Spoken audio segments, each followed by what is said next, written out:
వేరే వాళ్ళు ఎవరో ఉన్నారు బైక్ మీద. ఇక్కడ ఏదైతే అమ్మ చికెన్ సెంటర్ దగ్గర బండి గుద్దారో మా తమ్ముడు బండి వేరే వాళ్ళు లాక్కొని మా తమ్ముడిని ఆటోలో వేసేసుకొని వాళ్ళు తీసుకొని వెళ్ళిపోయారు.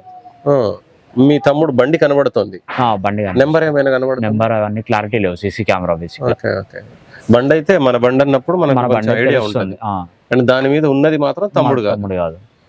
ఓకే ఓకే, తమ్ముడిని ఆటోలో ఎక్కించుకొని వేరే పర్సన్ ఎవరో బండి డ్రైవ్ చేసుకుంటూ వెళ్ళాడు. బండి ఇక్కడ పడేయకుండా కావాలని అక్కడ తీసుకొని వెళ్ళారు. మా తమ్ముడు అక్కడికి వెళ్ళి లైవ్ లొకేషన్ పెట్టాడు. అక్కడ ఏం జరిగిందో తెలియదు, ఇక ఎలా తప్పించుకున్నాడో ఏంటి అనేది. తర్వాత లైవ్ లొకేషన్ పెట్టిన తర్వాత అప్పటి నుంచి ట్రై చేస్తున్నా, ఫోన్ లిఫ్ట్ చేయట్లేదు, ఇక కట్ అయిపోయింది. అవుట్ ఆఫ్ కవరేజ్ ఏరియా ఆ తర్వాత ఎమ్మటే ఆ చుట్టుపక్కల ప్రాంతం అంతా మా కాలనీ ఫ్రెండ్స్ అందరూ రీచ్ అయిపోయారు. ఎమ్మటే ఎదగడం స్టార్ట్ చేసి పోలీసులకు కాల్ చేసినాం. పోలీసు వాళ్ళు 2:30 ఆ టైంకి వచ్చారు. 2:30 తర్వాత వచ్చారు.